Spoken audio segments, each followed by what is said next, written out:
Welcome, seekers of greatness, to a journey that transcends time. Today you will walk in the footsteps of a man whose name still shakes the earth. Alexander the Great. His dream was not just conquest, but immortality through vision, courage, and destiny. He was a boy who tamed the untamable, a prince who defied fear, a king who dared to challenge empires, and a dreamer who saw the world as one realm without borders. This story is not merely history, it is the fire of ambition, the weight of sacrifice, and the price of glory. You will witness battles that roared like thunder, friendships forged in loyalty, betrayals that cut deeper than swords, and dreams so vast, they still echo through the centuries.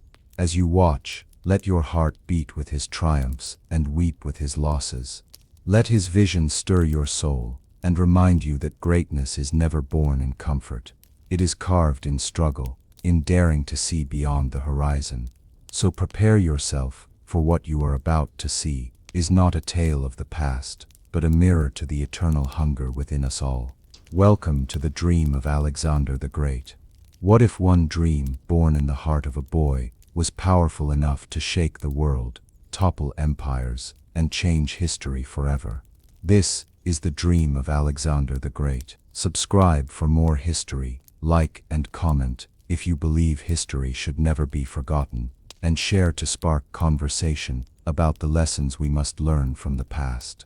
This is not myth, this is history, and it begins here. The night was heavy with silence, broken only by the whispering winds that curled through the marble halls of Pella, the capital of Macedon. A storm was rising over the mountains, as though the heavens themselves sensed the birth of destiny. Inside the royal chambers, Queen Olympias labored, her face pale with firelight and pain. Her piercing green eyes glimmered with a strange intensity, as if she already knew that the child she carried was unlike any other. King Philip II paced outside, armored even in the midnight hours, his fists clenched as the cries of his queen echoed down the corridor. He was a man hardened by war, scarred by battles, and yet, tonight, his heart trembled. For this was not just the birth of a son, this was the forging of a future that would either crown his dynasty in eternal glory, or shatter it. In the temple of Zeus, torches burned low. Priests gathered, whispering in anxious tones. A seer, blind but revered, trembled with visions of the child. "A lion shall be born," he uttered, "who will stretch his claws from east to west. Empires will bow before his shadow, and he will dream of a world without walls." That very night, Olympias dreamed. She saw thunderbolts striking her womb, fire running through her veins, and a serpent coiling protectively around her bed. When she awoke, she told Philip, "The gods have touched our son. He is destined for greatness,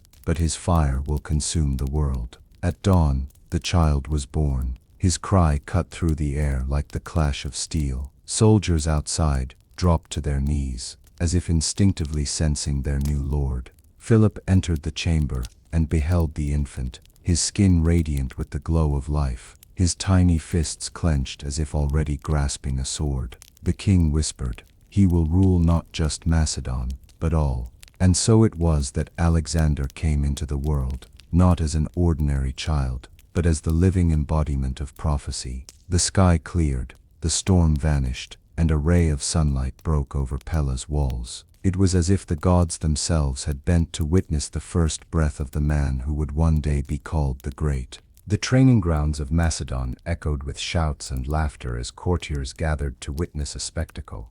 A magnificent black horse, wild and untamed, bucked and reared against all attempts to control him.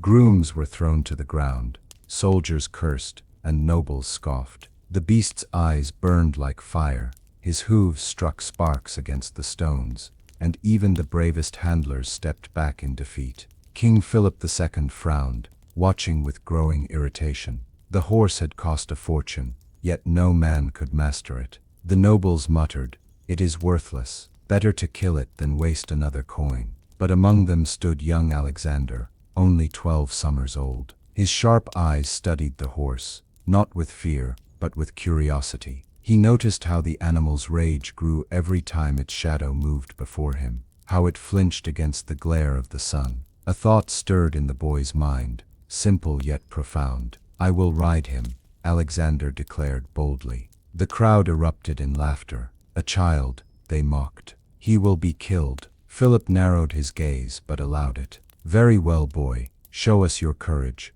or die in your pride." Alexander walked calmly toward the stallion. The beast pawed the ground, snorting with fury, but the boy moved without fear. Gently he seized the reins and turned the animal toward the sun. Suddenly the horse stilled, its shadow vanished from its sight, and its fury began to fade. With steady hands, Alexander whispered soothing words, running his fingers along the stallion's neck. The crowd fell silent. Then in one motion, Alexander leapt onto the horse's back. The stallion exploded in a storm of hooves, racing across the plain like a thunderbolt. Dust and wind blinded the onlookers, yet they saw the boy, firm, fearless, guiding the beast with perfect control. He bent low, whispered into its ear, and slowly, the wild creature obeyed. When Alexander returned, triumphant, Bucephalus was no longer a monster, but his companion. The crowd gasped in awe. Philip, eyes glistening with pride, embraced his son before all. "My son," he declared, "Macedon is too small for you. You must find a kingdom worthy of your greatness." And thus began the bond between Alexander and Bucephalus, a boy and his horse, destined to ride together into history, to cross rivers, deserts, and empires. From that day, Alexander was no longer just a prince. He was a conqueror in spirit, one who could tame not only beasts but the world itself. Beneath the shade of ancient olive trees, the murmur of cicadas filled the air as young Alexander and his companions gathered in a circle. The land was quiet, the summer sun casting golden rays upon scrolls and tablets spread before them. At the center stood a man whose wisdom had shaped generations, Aristotle, philosopher, scientist, and mentor. Aristotle's eyes, sharp and unyielding, studied his royal pupil. "Alexander," he said, "to rule men you must first rule yourself. To conquer nations, you must first conquer your own ignorance." His voice was steady, calm, yet it struck the boy's heart with thunder. The prince leaned forward, eager. While others yawned at lessons, Alexander devoured them with passion. He asked questions about the movement of the stars, the nature of the soul, the order of kingdoms. He wanted not only to fight battles, but to understand why men fought them. Aristotle unrolled a map of the world. "Look here," he said, pointing to the edges. "This is where knowledge ends, where mystery begins. You must go beyond these lines, Alexander, not to destroy, but to bring light." The boy's eyes blazed. "Then I will go," he whispered, "to where no man has gone. The world will know my name." The lessons were not only of philosophy. Aristotle taught medicine, showing herbs and roots to heal soldiers in war. He taught ethics, warning that power without justice becomes tyranny. He spoke of Homer's epics, and Alexander carried those words like weapons. Often, the boy slept with the Iliad under his pillow, whispering to Achilles as if to a friend. Aristotle watched him with pride, yet also with fear, for in Alexander, he saw both the brilliance of a philosopher and the fire of a conqueror. "Remember this," he said gravely, "a king who seeks only glory will one day be consumed by it." But Alexander, youthful and unshaken, only smiled. "Better to burn with greatness," he said, "than live a life forgotten." The grove fell silent, the olive branches swaying in the wind as though even nature listened. His companions, Hephaestion, Ptolemy, Cassander, watched in awe. They too felt the fire, drawn into the gravity of a boy whose dreams were already too large for the earth. And thus, under Aristotle's guidance, Alexander's mind was sharpened like a blade. He learned not only to wield a sword, but to wield ideas. Knowledge became his true weapon, and with it, he prepared to carve a destiny the world had never seen. The palace of Aage glittered with celebration. Torches lined the grand hall, banners fluttered, and the air swelled with the sound of pipes and drums. King Philip II strode proudly through the gathering, cloaked in purple and crowned with gold. He was victorious, having united Greece under Macedon's banner. Now he prepared for war with Persia, a conquest that would echo through eternity. But fate had written a darker script. Among the crowd, whispers stirred. Betrayal walked in silence, hidden beneath the mask of loyalty. Assassins lurked, blades concealed. Philip's enemies, both foreign and within his court, had grown bold. And though he was surrounded by generals, nobles, and guards, it was not enough to shield him from destiny. At his side, Olympias remained distant, her emerald eyes cold with secrets. She had long despised his new wife, and court intrigue had poisoned the air. Alexander, now a young man, stood nearby, his heart burning with both pride and restlessness. He admired his father's victories, yet his own vision stretched further still. As Philip entered the theater to greet the people, the crowd roared. He raised his hand, basking in glory. Then, in the blink of an eye, the world shattered. A shadow moved. Steel flashed. A dagger plunged into the king's chest. Gasps tore through the air as Philip staggered, his blood spilling across the marble floor. His crown rolled away, clattering like thunder in the silence. The assassin was struck down, but it was too late. Philip's reign ended in that instant, swift, violent, unforgettable. His final breath escaped in a whisper, his one good eye staring upward, as though seeking the gods who had abandoned him. Alexander rushed forward, his hands stained with his father's blood. For a heartbeat, the boy inside him grieved. But then, like fire igniting dry grass, something awakened within. The prophecy, the lessons, the hunger for destiny, all converged in this single moment. The nobles cried out, in fear of chaos. Soldiers swore vengeance. The court was a storm of panic. Yet Alexander stood tall amidst the turmoil, his crimson cloak darkened with blood. "Do not fear," he declared, his voice sharp as steel. "The king is dead, but Macedonia lives. And I, Alexander, shall carry his crown, his sword, and his dream." In that moment, the boy became king, not through gentle inheritance, but through the ruthless hand of fate. The gods had chosen, the world had shifted, and the shadow of Philip gave way to the blazing dawn of Alexander the Great. The hall of Macedon was draped in black. The torches flickered low, casting long shadows across the throne where Philip once sat. His crown lay upon a pedestal, untouched, as nobles whispered in corners, their voices sharp with doubt. Macedonia was suddenly fragile, its king slain, its enemies waiting, its allies wavering. Into this storm stepped Alexander, the young prince now crowned by fate. His golden hair glowed in the torchlight, his eyes fierce and unyielding. Yet around him, murmurs of rebellion spread. Many questioned whether this youth could hold what Philip had forged with decades of blood and steel. Some generals looked at him and saw only a boy. Others saw opportunity to claim the throne themselves. But Alexander wasted no time. He summoned the nobles and soldiers to the great square of Pella. Standing tall upon the marble steps, he raised his father's sword. "Macedonia has lost a king," he declared, his voice echoing like thunder, "but not its crown, not its glory. I am Alexander, son of Philip, chosen by the gods, and I swear to protect what my father built, and to expand it beyond the edges of the world." The crowd stirred, half in awe, half in doubt.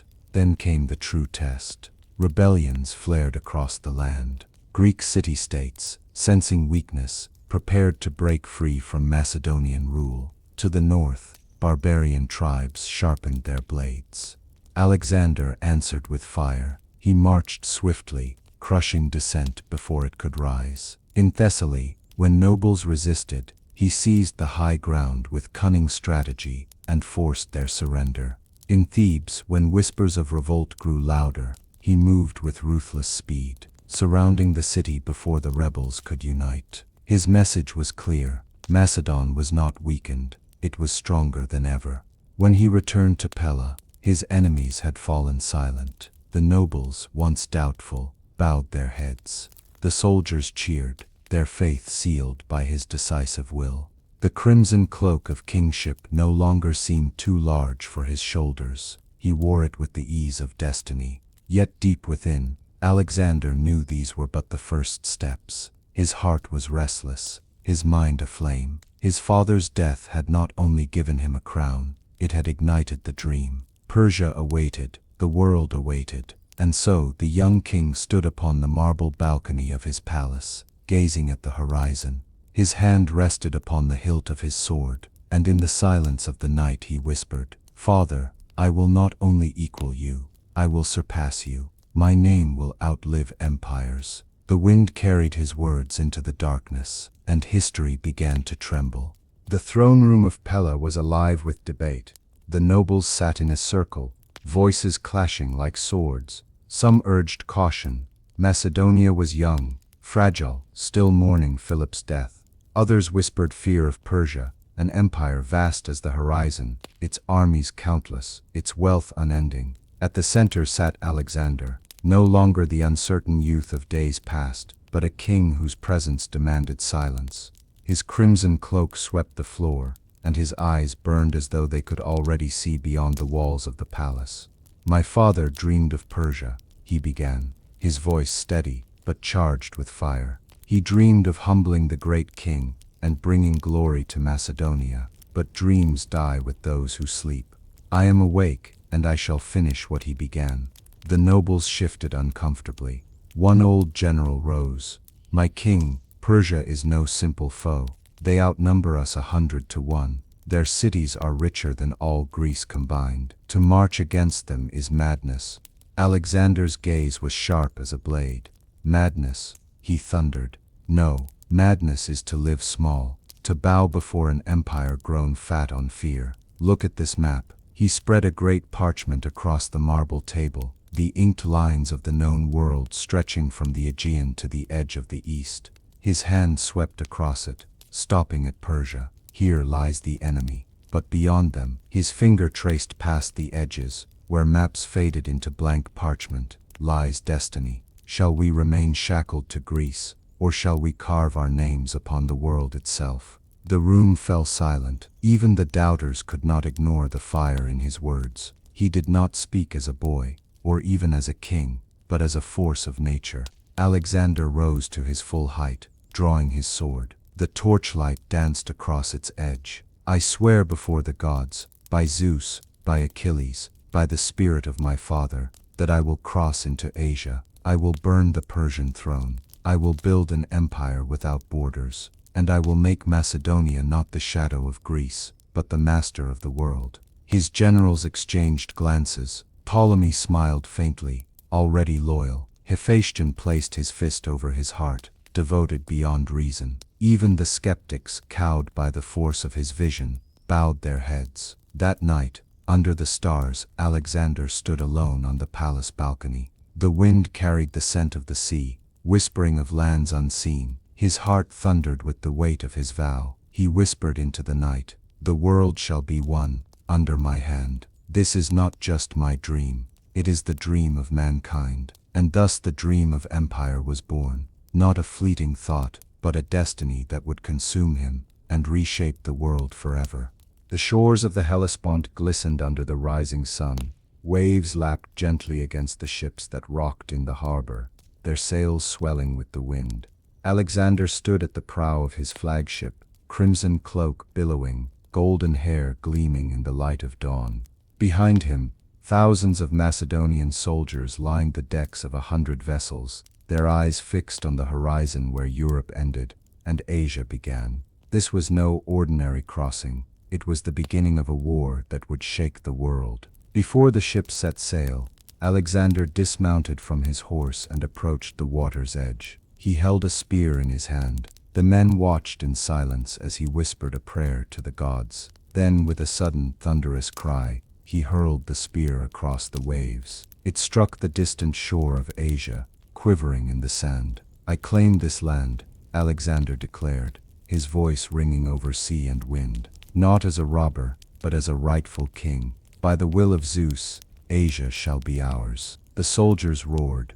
the sound carrying like thunder across the strait. Their faith in him was absolute, their hearts burning with the same fire that consumed their young king. When the fleet landed, Alexander was the first to leap ashore. He knelt, pressed his hand to the earth, and kissed the soil. "Here begins our destiny," he whispered. The generals followed, Parmenion, Ptolemy, Hephaestion, each bowing their heads, each knowing that the world had shifted forever. From that moment the campaign was no longer a dream spoken in halls or whispered beneath stars. It was flesh, blood, and steel. The Macedonian army, lean and disciplined, marched across the rugged Asian land with banners snapping in the wind. Farmers stared in awe, merchants fled in fear, and Persian outposts sent frantic messengers eastward to warn of what had come. That night, as the army camped on Asian soil, the fires burned like a sea of stars. Alexander walked among his men, speaking not as a distant king, but as one of them. He clasped hands, shared wine, and reminded them of their purpose. "We are not invaders," he said. "We are liberators. We bring freedom to Greece, justice to Asia, and glory to Macedonia." The men cheered until their voices drowned the night. Far above, the constellations glittered. Alexander looked up, his hand on his sword, and whispered to Achilles, "I have begun, watch me now." And thus the world trembled, for Alexander had crossed into Asia, not as a wanderer, but as the storm of destiny. The river Granicus roared with spring melt, its current swift, its waters deep and treacherous. On the far bank, the Persian satraps had arrayed their cavalry in gleaming ranks, armored horsemen with spears like a forest of iron. Their banners snapped in the wind, their war cries echoing across the valley. On the opposite side, Alexander's army stood ready. The Macedonian phalanx, shields locked and spears bristling, waited for their king's command. Generals urged caution. The river was dangerous, the enemy strong, and the day was fading. Parmenion, the seasoned general, stepped forward. "My king," he warned, "we should wait to charge across this river against their cavalry. It is madness. Let us wait until dawn, when the ground is dry and the gods are with us." But Alexander's eyes burned with fire. He turned to his men and shouted, "Shall I waste a day while Persia grows bolder? No, we cross now, for glory waits not for cowards." The soldiers roared, their faith unshaken. At once, Alexander spurred Bucephalus forward, his crimson cloak streaming like fire. He led the charge into the torrent, water surging against horse and man alike. Persian arrows whistled through the air, spears struck like lightning, but Alexander pressed on, shouting as he clashed with the enemy. His bronze helmet gleamed in the sun, marked by a white plume that made him visible to all. Wherever the fighting raged hottest, there was Alexander, cutting through foes like a blade through silk. The Persians fought fiercely, their cavalry slamming into the Macedonians. Horses screamed, men fell, blood mixed with river water. But the Macedonian phalanx held firm, advancing step by step, their long spears driving back the enemy. Alexander spotted the Persian commander, Mithridates, glittering in golden armor. With a cry, he charged. His spear shattered against Mithridates' shield, but Alexander drew his sword, striking with thunderous fury. The Persian fell, and the tide of battle shifted. Yet danger came swiftly. Another noble, Josephus, raised his blade to strike Alexander from behind. The young king reeled, blood streaming down his helmet. But Clytus the Black, his loyal general, appeared in an instant, cleaving the attacker down before he could land the fatal blow. With their leaders fallen, and their lines broken, the Persians faltered. Panic spread.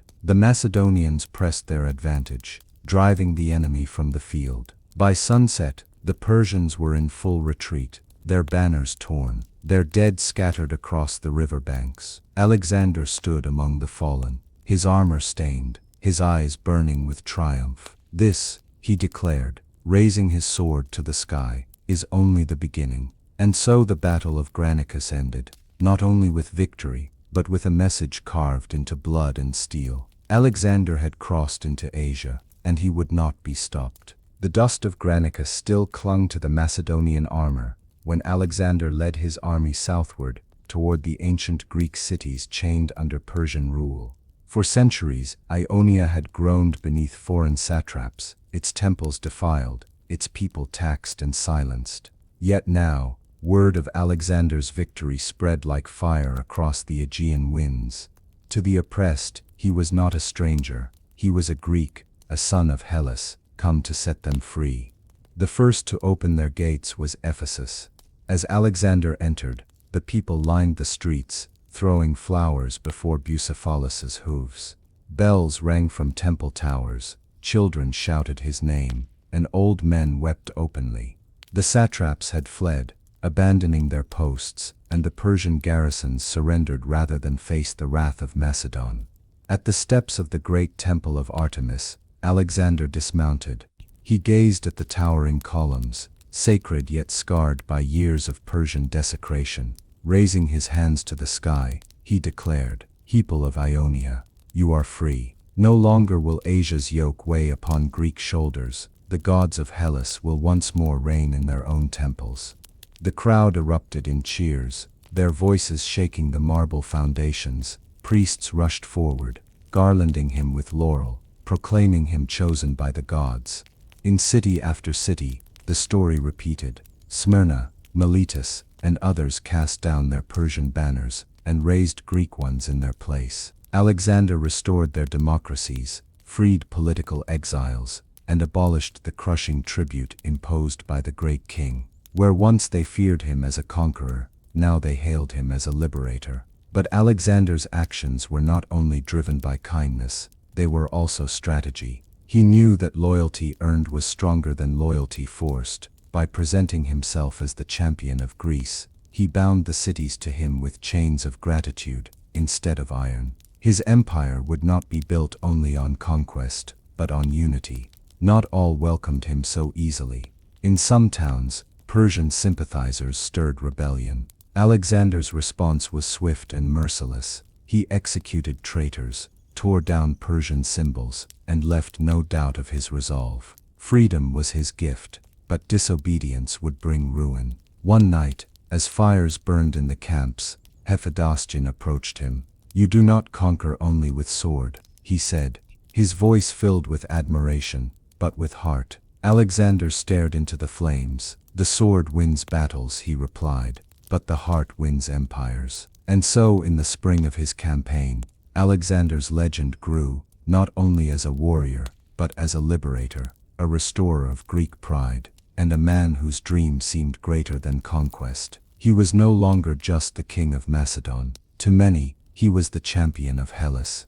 In the highlands of Phrygia, the city of Gordium lay silent under gray skies. Its streets were hushed, its people waiting with bated breath, for their city held a secret, an ancient riddle tied not in words, but in rope. Within the palace courtyard stood a weathered wagon, its wood cracked by centuries. Upon it was fastened the Gordian knot, a massive coil of thick bark rope, wound so intricately that no beginning or end could be seen. It was said that whoever could unravel the knot would be destined to rule all of Asia. Kings, generals, and wise men had come before, pulling and tugging in vain, but none had succeeded. Now, Alexander stood before it, his crimson cloak fluttering in the cold wind, his eyes fixed on the tangled mass. The priests of Gordium bowed low, their voices solemn. "Great king, if you can solve this riddle, the gods will grant you dominion over Asia. But beware, the knot is as cunning as fate itself." Alexander circled the wagon, his hand brushing the rope. His soldiers crowded close, whispering. Parmenion, ever cautious, muttered, "My king, perhaps it is best not to tempt fate with riddles. The men need steel, not symbols." But Alexander's lips curved into a half-smile. "Do you not see, Parmenion? Symbols rule men as much as steel. If I cannot solve the knot, I will be seen as unworthy, and I will not be unworthy." He tugged at the rope, straining against its twisted strength. Sweat beaded on his brow, yet the knot held fast, unbroken, mocking his efforts. The murmurs of doubt grew louder. Was the prophecy beyond even him? Then suddenly, Alexander's eyes flashed. He rose, drew his sword in one swift motion, and with a cry that rang like thunder, slashed through the knot in a single stroke. The rope fell apart, the strands unraveling to the ground. Gasps erupted from the crowd, the priests dropping to their knees.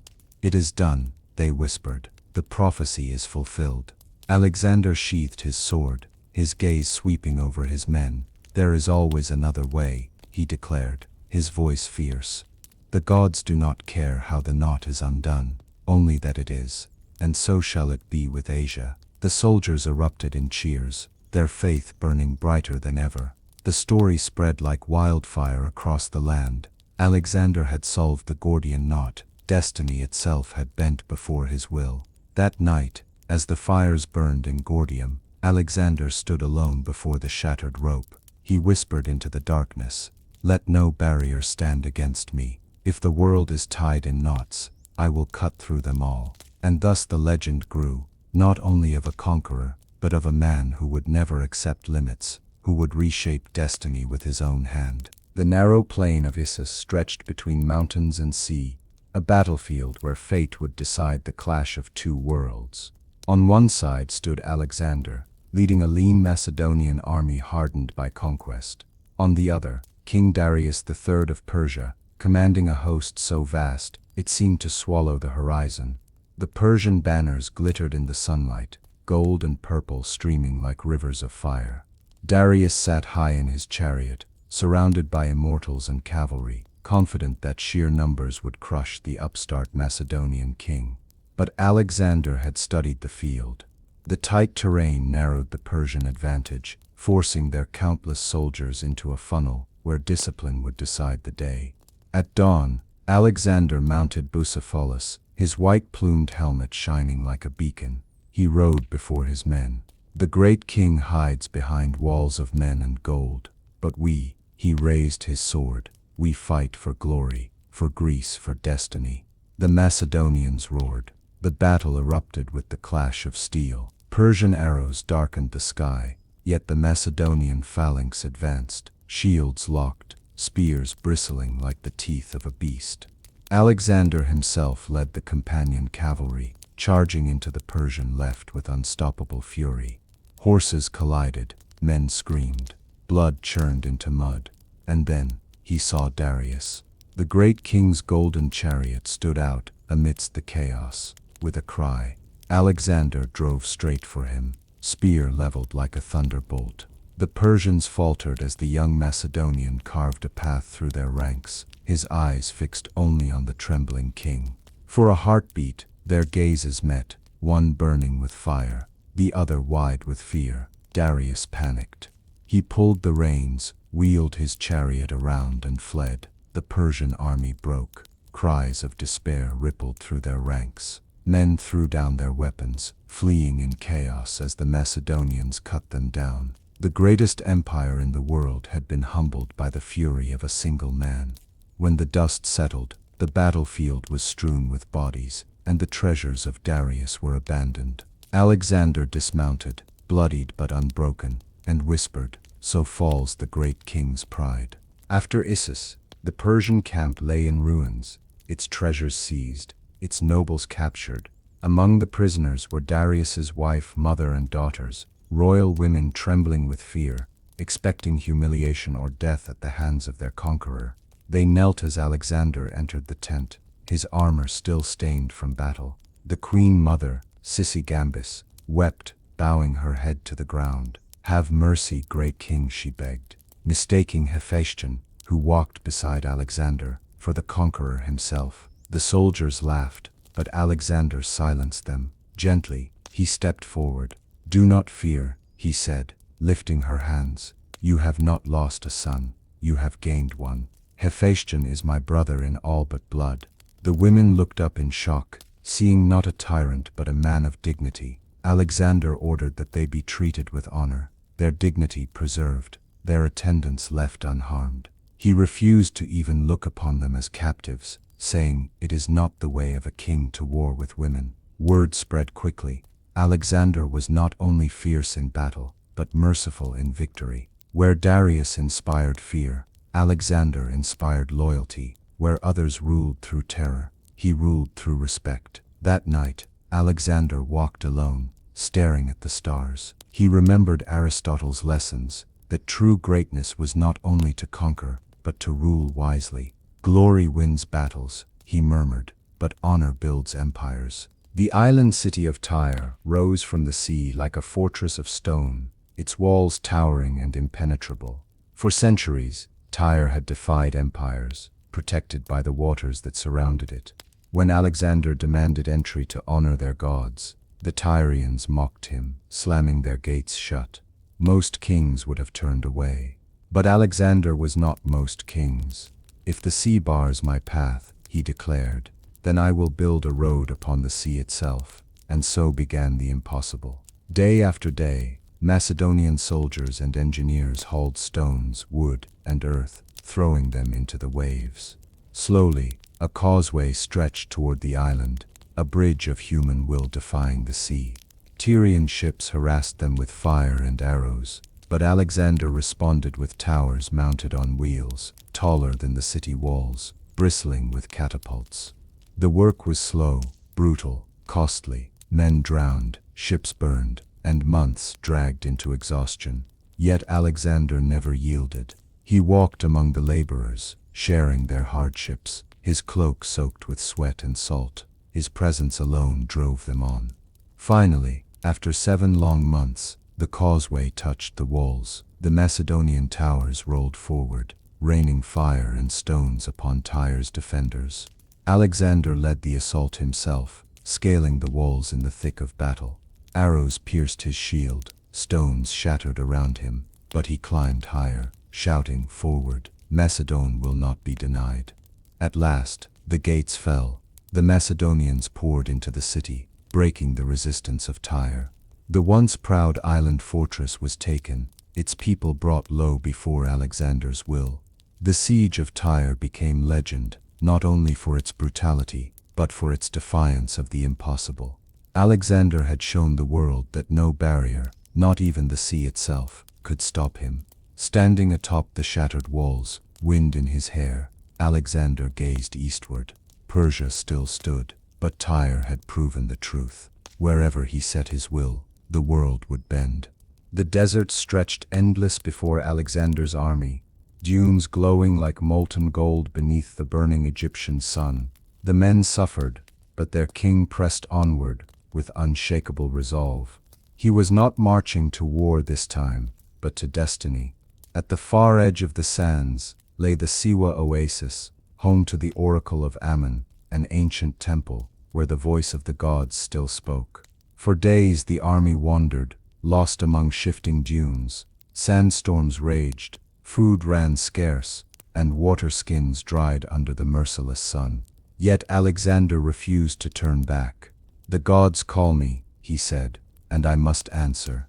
At last, the oasis appeared like a vision. Palm trees swayed over cool springs, and at its heart rose the temple of Ammon, white stone glowing in the sunlight. Priests in linen robes met the king, leading him into the sacred chamber. The air was heavy with incense, the silence broken only by the flutter of doves. Inside, Alexander knelt before the statue of the god. The high priest placed his hands upon the young king's head and whispered words that only Alexander could hear. The silence seemed eternal, and then the priest proclaimed, "Hail, O son of Zeus Ammon.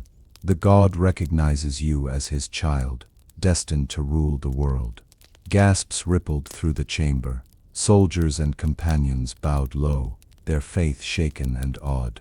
Alexander rose slowly, his face unreadable, his eyes burning brighter than ever. From that moment, he was no longer merely the son of Philip. He was something more, something touched by the divine. When he emerged from the temple, the desert wind carried his words. "My father is mortal, but the blood of gods flows in my veins. Asia shall bow, not to Philip's heir, but to the son of Zeus." And with that, Alexander's destiny was sealed, not only as a conqueror, but as a living legend. From the desert of Siwa, Alexander marched northward to the blue shores of the Mediterranean. There, where the Nile's waters kissed the sea, he saw a land unlike any other, The coastline curved into a perfect harbor, fertile plains stretched inland, and the sea opened paths to every corner of the known world. Alexander dismounted, gazing across the glittering waters. "Here," he declared, "I will build a city greater than any other, a city that will outlive empires, a beacon for all nations." He called for architects, surveyors, and priests.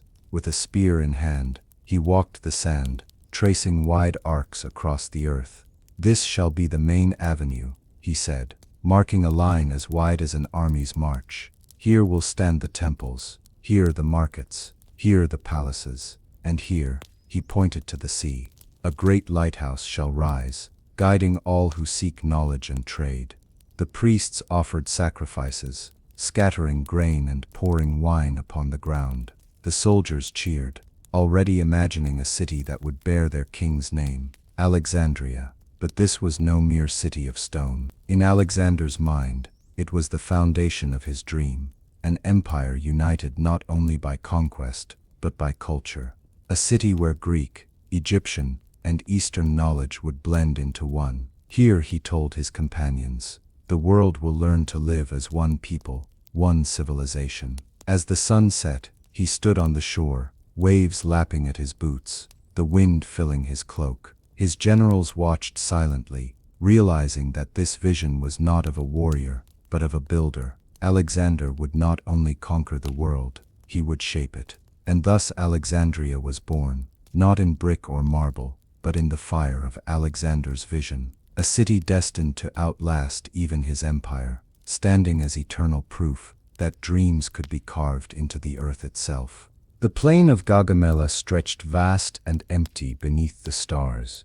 Alexander's army, lean but hardened, faced the might of Persia, assembled for one final stand. Darius III had gathered hundreds of thousands, cavalry, infantry, scythe chariots, even war elephants. The earth shook beneath their numbers, their banners blazing like fire across the horizon. Alexander, calm but resolute, rode Bucephalus before his men. "They fight with numbers," he shouted. "We fight with skill. They trust in fear. We trust in each other. Tonight, not only Persia, but the world itself will kneel before us." At dawn the Persian army advanced, a wall of steel and dust. Scythe chariots thundered across the field, their blades spinning death. But Alexander had prepared. His soldiers opened their ranks, letting the chariots pass harmlessly through before cutting them down with spears. Then came the charge. Alexander rode with the companion cavalry, wheeling wide, drawing the Persians out of formation. With sudden ferocity, he turned and struck at their center like lightning, his spear aimed at Darius himself. The great king once again lost courage.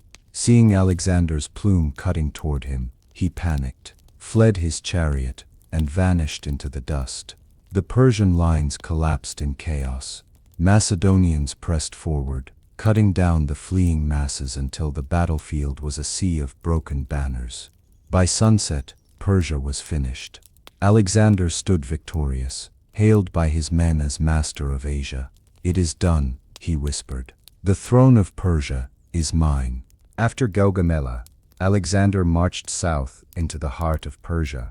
Ahead lay Babylon, the jewel of empires, city of 1,000 towers. Unlike other strongholds, Babylon did not resist. Its gates swung open, and the priests and people poured into the streets with flowers and incense, welcoming Alexander not as a conqueror, but as a king. He entered through the Ishtar gate, its blue tiles blazing with lions and dragons, his crimson cloak trailing behind him like a river of fire.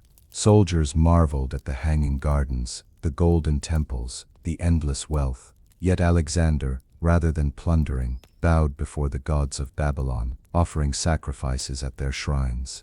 "Let it be known," he declared, "that I come not to destroy, but to honor. I am king of Asia, and Babylon shall shine in glory again." The people cheered, hailing him as liberator. Priests placed golden crowns upon his head, recognizing him as rightful ruler. That night, as torches lit the streets, Alexander gazed upon the city from its palace walls. He whispered to Hephaestion, "This is not the end of conquest. It is the beginning of empire. From Babylon, Alexander marched eastward to Persepolis, the ceremonial capital of Persia.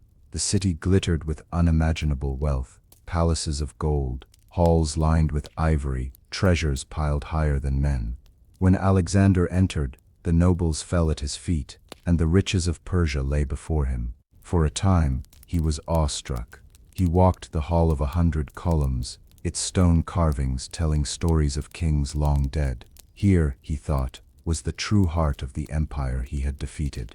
But awe gave way to fury. His men remembered the Persian invasion of Greece, the burning of Athens. Alexander, too, remembered. This, he told them, is the seat of tyranny that once sought to enslave Hellas.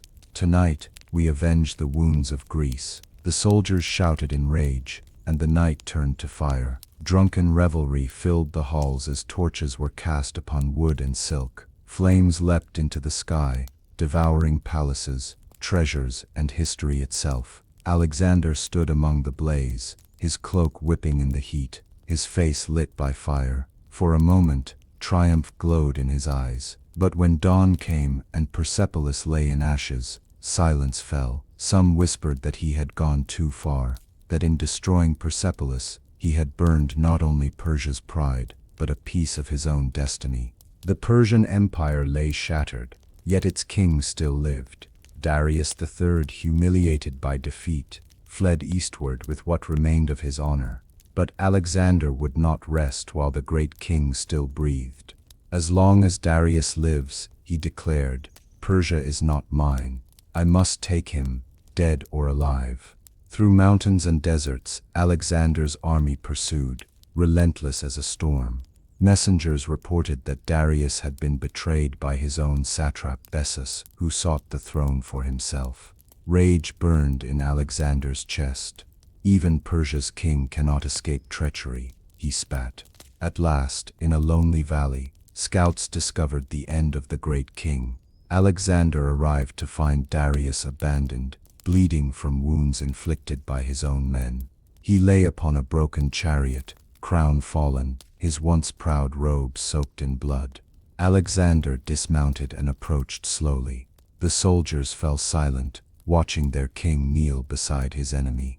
Darius's eyes, fading, met Alexander's. His lips moved, whispering words no one else could hear.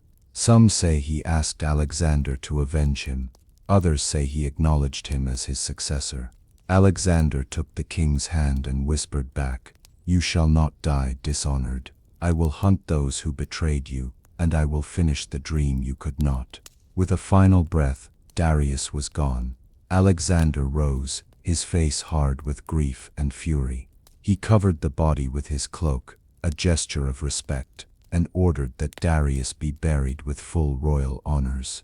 But in that moment, something within Alexander shifted. No longer was he only the avenger of Greece, he was the heir to Persia itself. With Darius dead, Persia was leaderless. The nobles, shaken by betrayal, turned their eyes to Alexander. At Persepolis, at Babylon, at Susa, they hailed him not as an invader, but as rightful ruler. The title once borne by Darius now passed to the young Macedonian, Shahanshah, the king of kings.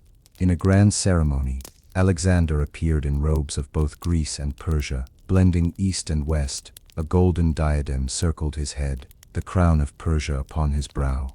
He sat upon the throne of the Achaemenids, where once Cyrus and Xerxes had ruled. Some of his Macedonian companions whispered uneasily, He dresses as a Persian now, they muttered. Does he forget he is Greek? But Alexander silenced them. If I am to rule Asia, I must be both Greek and Persian, one world, one empire. He married Persian nobles into his court, honored their traditions, and commanded his soldiers to bow before him as Persians bowed to their kings. Many resisted, yet Alexander's will was law. That night, in the great hall of Susa, he raised a cup of wine and declared, I am no longer only king of Macedon, I am king of Asia, king of kings, and I will bind the world together under one crown. The soldiers roared, the Persians bowed, and history bent beneath his ambition. Alexander had taken not only Persia's throne but its legacy, reshaping himself into something far greater than a conqueror, an emperor who sought to unite the world. Darius was dead, but the traitor Bessus still lived. Having betrayed his king, he now proclaimed himself ruler of Persia, calling himself Artaxerxes, and rallying rebels in the distant land of Bactria. To Alexander, this was an insult too great to ignore. "The man who murdered his king shall find no throne," he swore, "only death." Through mountains and deserts, Alexander led his men eastward. The journey was grueling: icy peaks, scorching valleys, hostile tribes, yet he pressed on relentlessly, driving his army faster than any thought possible. At last, in the heart of Bactria, Bessus's forces were cornered. Deserted by his own men, the usurper was dragged before Alexander in chains. The Macedonian king looked upon him with cold fury. "You betrayed your master, and for what? A crown you could never hold." Bessus pleaded for mercy, but Alexander turned his face away. "The Persians will judge you," and so he was handed over, executed as a traitor by those he sought to rule. In punishing Bessus, Alexander proved that he was not only conqueror, but avenger of Persia, the rightful heir to Darius. The Persians began to see him not as foreign invader, but as their chosen king. In the land of Bactria, Alexander's fate took an unexpected turn, not on the battlefield, but in the halls of love. Among the nobles presented to him was Roxana, the daughter of a local satrap. She was radiant, her dark eyes luminous, her beauty so striking that even Alexander, hardened by war, was moved.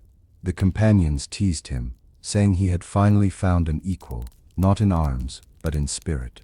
For Roxana was not meek, she carried herself with pride, her gaze unwavering. Alexander, seeing both strength and grace in her, declared, "This woman shall be my wife, and through her, Macedonia and Bactria shall be one." The marriage shocked many of his soldiers. Some murmured, "Our king wids a barbarian." But Alexander silenced them with his will. "I do not see barbarian or Greek, I see only unity. My empire shall be bound not only by conquest, but by marriage, blood, and trust." The wedding was lavish, Persian and Macedonian customs entwined. Musicians played, torches lit the halls, and wine flowed. As Roxana placed a garland upon his head, Alexander smiled like a man at peace, if only for a moment. After Persia's fall, Alexander's ambition drove him further east, toward lands of mystery. He set his sights on India, beyond the towering mountains of the Hindu Kush. Few had dared to cross those peaks, but Alexander declared, "Where others see barriers, I see roads." The journey was brutal. Snow blinded the army, icy winds cut through armor, and men froze upon the slopes. Supplies dwindled, yet Alexander marched at the front, sharing the hardships of his soldiers. When food ran short, he refused water offered by servants until his men were also refreshed. His example kept the army alive. At last, the Macedonians descended into fertile valleys, lush and green after the barren heights. Here, new peoples gazed in astonishment at the foreign army. Alexander greeted them, not as tyrant but as guest, offering friendship to tribes that submitted peacefully.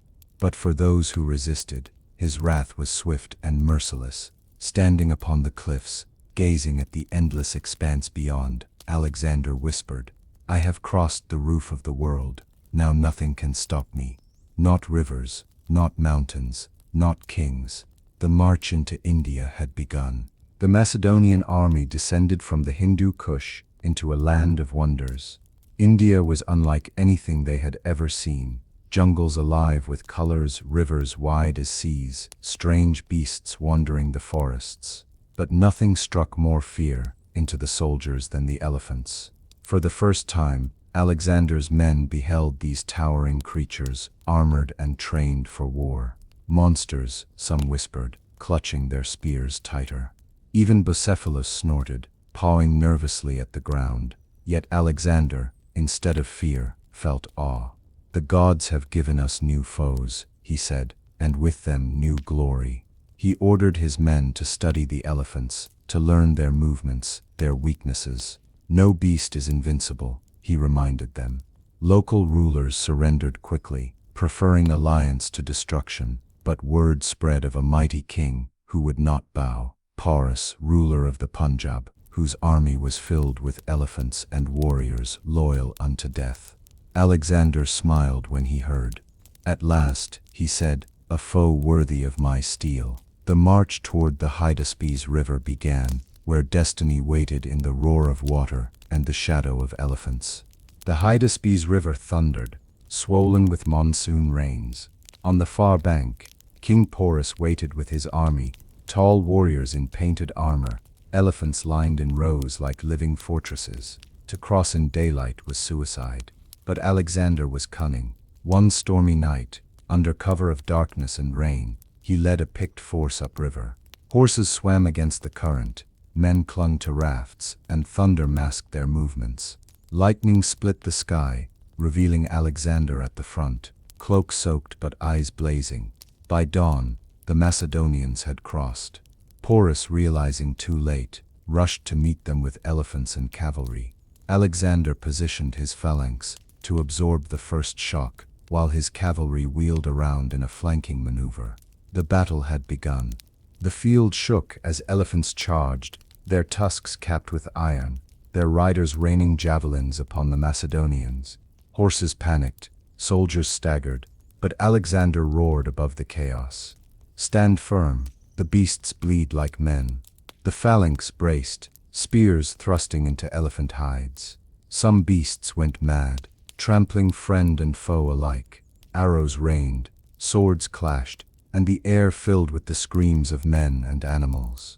At the center rode Porus, towering upon his war elephant, his spear flashing like lightning. Alexander spurred Bucephalus forward, charging straight for the great king. The two met in a clash of wills, the youth of Macedon against the giant of India. Porus fought with courage and honor, refusing to yield even as wounds bled. At last, exhausted and bleeding, he was dragged from his elephant and brought before Alexander. The Macedonian king looked upon him and asked, "How shall I treat you, great Porus?"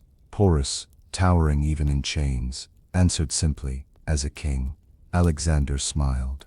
"So it shall be." He restored Porus to his throne, not as enemy but as ally. The soldiers, awed, realized their king was not only conqueror, but magnanimous ruler. The Battle of Hydaspes was won, but its memory would haunt the Macedonians. Never before had they faced such a struggle, and though victorious, they began to whisper, "How much further can we follow him?" The battle with Porus had been won, but victory came at a cost. The Macedonians, hardened by years of conquest, were weary. Their armor was dented, their faces scarred, and their hearts longed for home. In the lush valleys of India, Alexander spoke of pressing further east, to lands beyond the Ganges. He dreamed aloud of conquering kingdoms even greater than Persia, of reaching the very edge of the world. But his men, for the first time, did not cheer. They stood in silence, eyes downcast. At Hyphasis River, the mutiny began. The generals, speaking for the soldiers, begged their king, "Enough. We have crossed deserts and mountains, fought beasts and kings. We have given you the world. Do not ask us to march into endless unknown." Alexander's eyes burned with fury. He stormed from the council, weeping alone in his tent. He felt betrayed, abandoned by the very men who once followed him into fire. For days he refused to appear, but at last he relented. Standing before his army, he declared, "If you will not go further, then we shall return. But know this, I had hoped to reach the ends of the earth with you at my side. That dream is broken." The men cheered, but in their hearts they mourned, for they knew they had seen the breaking of Alexander's spirit. Defeated by his men's refusal, Alexander led them southward, not by safe roads, but through the Gedrosian desert, a punishment for their disobedience, or perhaps a test of will. The desert was merciless. The sun scorched like fire by day, the nights froze with biting winds. Sandstorms buried men alive. Wells ran dry, and soldiers dropped dead where they marched. Horses collapsed, wagons sank into dunes, and food turned to dust. Through it all, Alexander refused special treatment. When soldiers found a helmet of water and offered it to him, he poured it upon the sand before their eyes. "If my men cannot drink," he said, "then neither will I." His sacrifice stirred their broken spirits, giving them strength to endure. Still, thousands perished. The march became a nightmare of endless dunes and death. Yet Alexander pressed on, driving his army with sheer willpower.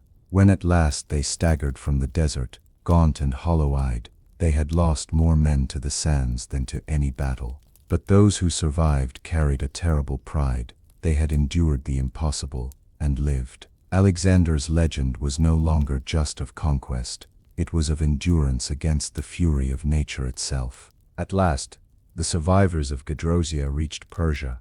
The once proud army was battered, but alive. In Susa, Alexander sought to heal the wounds of war and forge a single empire from east and west. He arranged the Susa weddings, a grand ceremony where Macedonian generals and soldiers were wed to Persian noblewomen. Alexander himself stood at the altar with Roxana, reaffirming their bond before thousands. Golden garlands crowned the couples, music filled the air, and the hall glowed with torchlight. This day, Alexander declared, two worlds become one. Yet not all were pleased. Many Macedonians grumbled at being forced into Persian customs. "Our king forgets he is Greek," they muttered. The unity Alexander dreamed of was fragile, resting upon uneasy hearts. Still, for that night, the empire seemed whole. East and West, Greek and Persian, united in celebration. Alexander raised his cup high. "From Macedon to India," he cried, "we are one people, one empire, one destiny."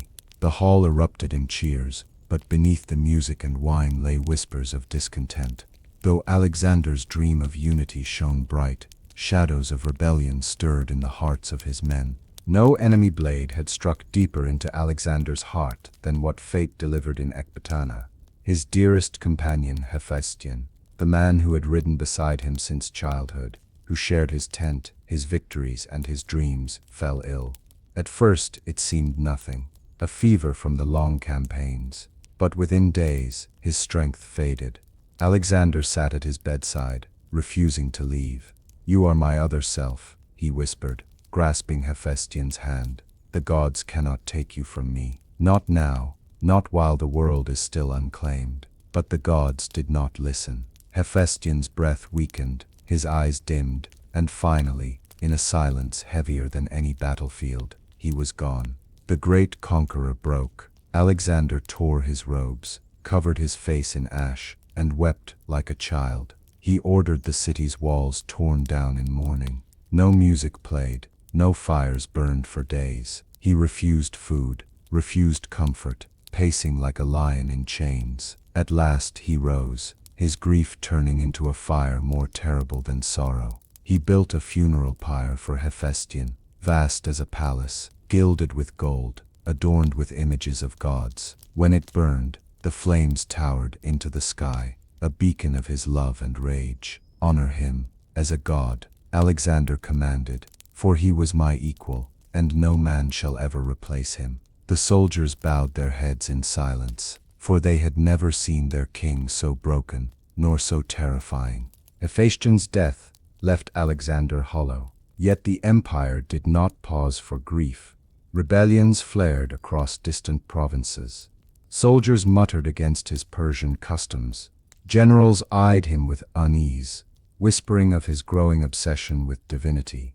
In Babylon, Alexander sat upon his throne, draped in Persian robes, crowned with the diadem of kings. Delegations came from across the world: Greeks, Persians, Indians, even strangers from lands beyond the seas, bringing tribute and submission. To many, he seemed more than a man. To others, dangerously close to a god. But among his Macedonian soldiers, discontent festered. They resented bowing before him, resented being forced into Persian marriages, resented the endless wars. When Alexander demanded they kneel as Persians did, a murmur of defiance ran through the ranks. Furious, he confronted them. "Have I not led you through deserts and rivers, given you kingdoms and glory?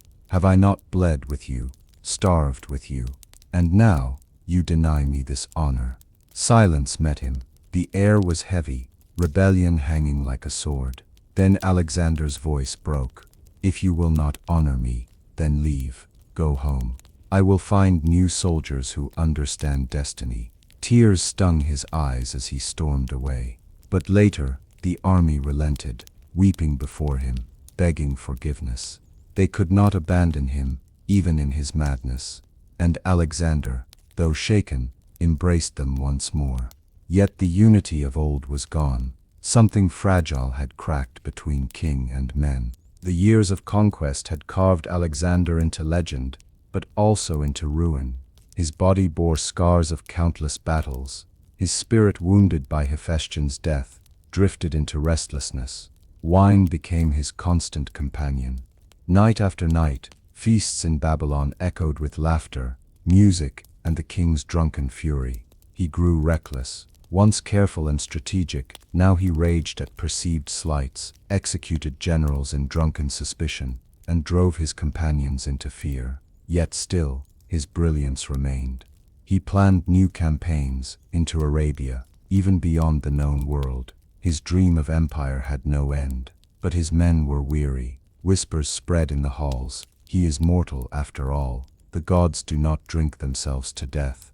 Then came the fever, at first mild, then raging, burning through him like fire. For days, Alexander lay in his palace, too weak to rise. His generals crowded his bed, but no cure came. The army waited outside, demanding to see their king. At last, Alexander, pale and trembling, rose from his bed, carried to the balcony. The soldiers below fell silent. With faint strength, he raised his hand in farewell. The men wept, bowing low, for they knew they looked upon their king for the last time. He whispered to his companions, "To the strongest," when asked who would inherit. And with that, the dreamer who sought to conquer the world closed his eyes forever. In the palace of Babylon, silence hung heavy. The greatest conqueror the world had ever known lay upon his bed, breath shallow, eyes distant. Fever consumed him, yet even in weakness, his presence filled the chamber. Generals, friends, and servants crowded near, desperate for one final word. Alexander whispered faintly, his lips cracked, "Have I not done enough? There are no more worlds to conquer." His companions wept, unable to imagine life without him.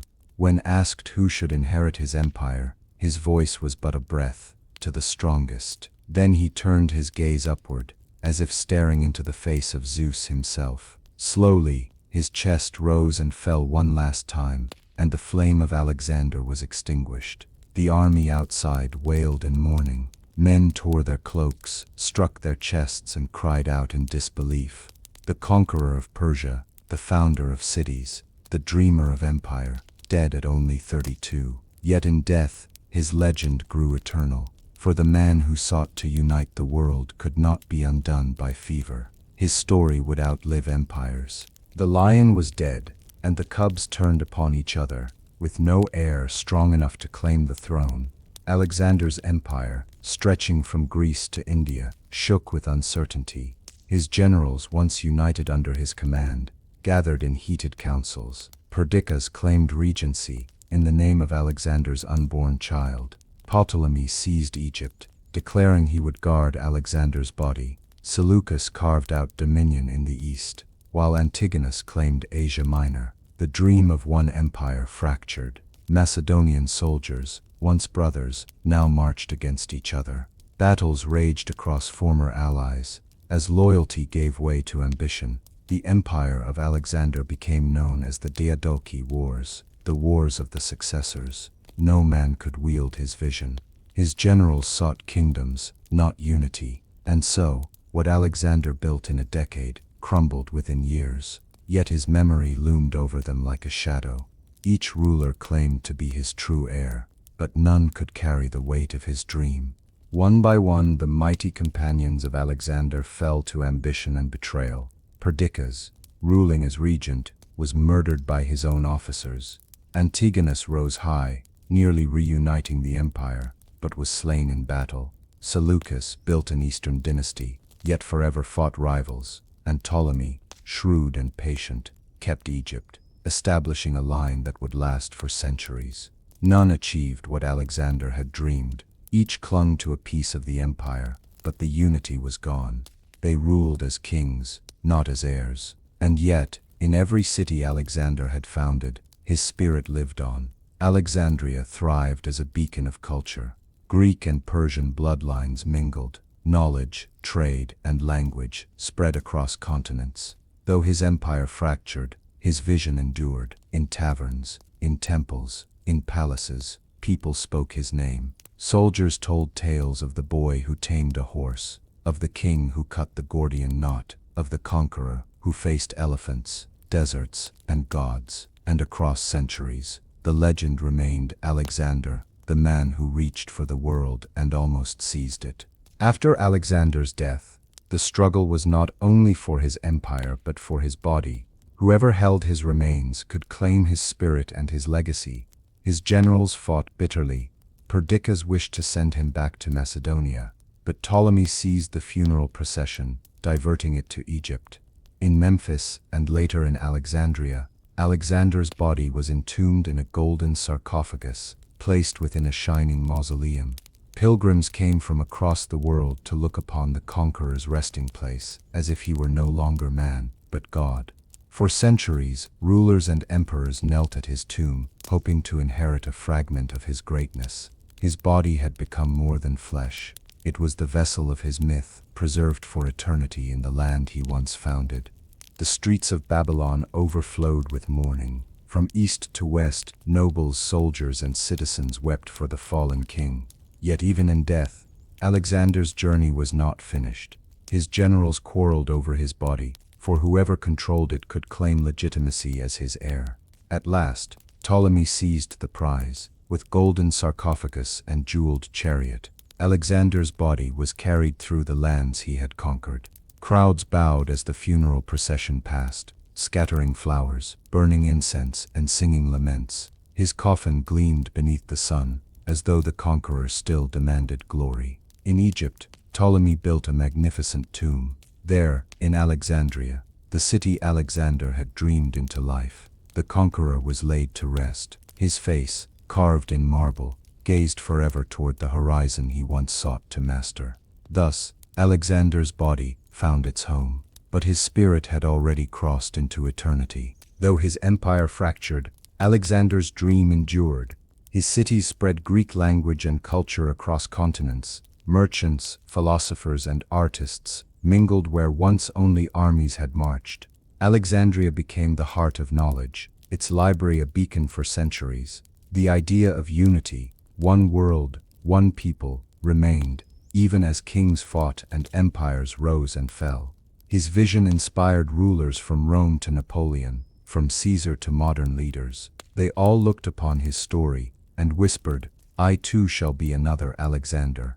His dream was unfinished, but it was not forgotten. Yet the dream came at a cost. Behind Alexander's victories lay cities burned, families broken, soldiers dead in deserts and mountains. His ambition forged legends, but also suffering. He conquered the world, but could not conquer death. Philosophers asked, was he hero or tyrant, savior or destroyer? The answer, perhaps, was both. For greatness walks always with shadows.